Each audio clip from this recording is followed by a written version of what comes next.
In a world filled with so much abundance, having a scarcity mindset is the easiest way to sell yourself short. If any of these signs sound familiar, we would want you to change, and trust me, we are not preachers of the gospel.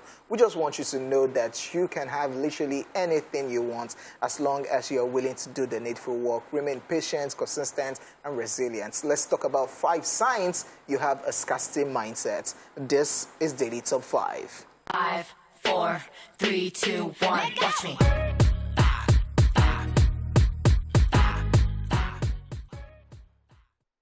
Number 1, you idolize money. You see money as this magical thing that is completely out of your reach. You trade your values for money, kiss bleep for money, betray your loved ones for money, etc. Yet money is everywhere around you and you just cannot seem to see it. All you need to do is position yourself in a place of value to start attracting it. Okay? Okay. Yeah. Okay. Yeah. So, absolutely correct. It's all about the money. It just seems harder in Nigeria because if you are attracting value of 20K, your bills can be like 500,000. Yeah. So it just feels like, especially people who are just finishing university or maybe finishing youth service, it's just like, where's the car was promised? Why am I living in this type of apartment? You want it to happen, and you want it to happen in a year or 2.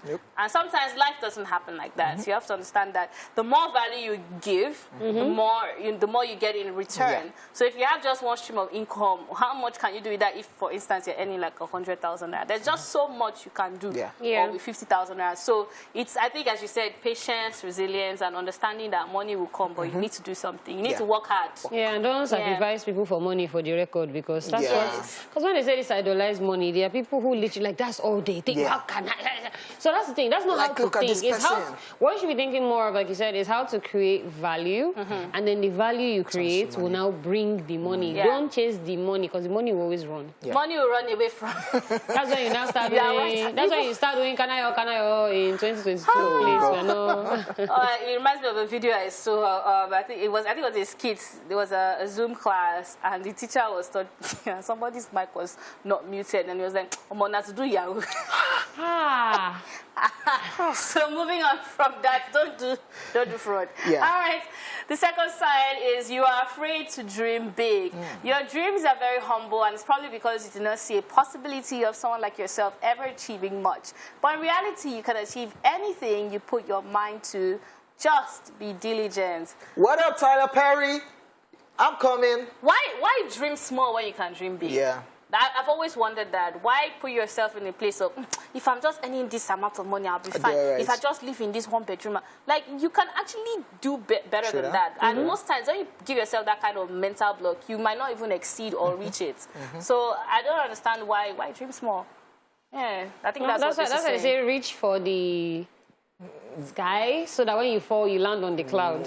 Yeah, something like that. Because if you can't reach for the cloud, you fall on a ground.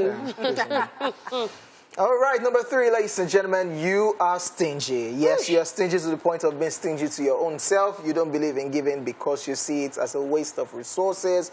But the best way to attract more is just one way, and that is by giving, especially if you have. That's true. I think a lot, I mean, it's everybody shy. You find it's easier to receive. You know, somebody gives you a gift of, let's say, OJ, take 500K. But he wants to give another person 50K, and he's like, this 50K, I worked so hard for it. If you keep having that kind of mindset, then you think that you are saving the money, but the money can't even grow, because your currency is not just money. I keep telling you, your currency is your network of people, and these are people that you have helped. Sometimes, and life goes up, down. You help this person today, the person might be the one to help you tomorrow. So being stingy does not benefit you at all. And being stingy to yourself, sometimes it's not because you're trying to be stingy, it's because you know, you are so afraid of the money not coming. But if you don't look the part, nobody's going to give you that money anyways. And that's why they sang, problem, you know the finish. Enjoy yourself. Make you try it, enjoy. Yes. All right, the fourth tip on our list is your future scares you. Your future scares you more than it excites you. In fact, you have low-key given up on life because you feel there's nothing out there for you.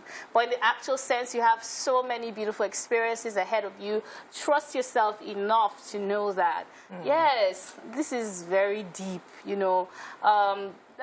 What else can I say? Yeah. You have to just understand that life is in phases. I know people tell these stories of Kentucky Fried Chicken made it when they were 60 and all that. It might not have to reach 60. Might not be your story, yeah. It might not be your story, but you just understand that you are just as unique as your fingerprints. And why are you even settling for less when you don't even know what's in store? And we're in a digital age now, which means that things that would have taken you maybe 10 years to do before, you can probably do it in a month now. Yeah. So it's money, like things are way easier now. Just don't be afraid and focus. Yeah. Yep. And of course, talking about settling for less, number 5, you have settled for less. That's why you have a scarcity mindset. You have settled for an average life, an abusive relationship, an unfulfilling career, etc., even though you are capable of intentionally creating a happy, fulfilling, and abundant life for yourself. Yeah. For me, I just feel, I would just say to this, take risks when you can. I think that people who experience this a lot, maybe have a lot of responsibilities, maybe they have children, maybe they're married, or they're supporting their family. So it just feels like I'm not happy where I'm at, but what's the implication of me going? Because it's going to impact not just my life. But if you, at the point when you're in your early 20s, take all those risks. As they ought do it. Not rituals. But even if you're in a place where you have all those responsibilities, you can still take risks, but just be more calculated. Okay. All right, guys, that is all we can take on Daily Top 5. Truth Syndrome Monday is up next.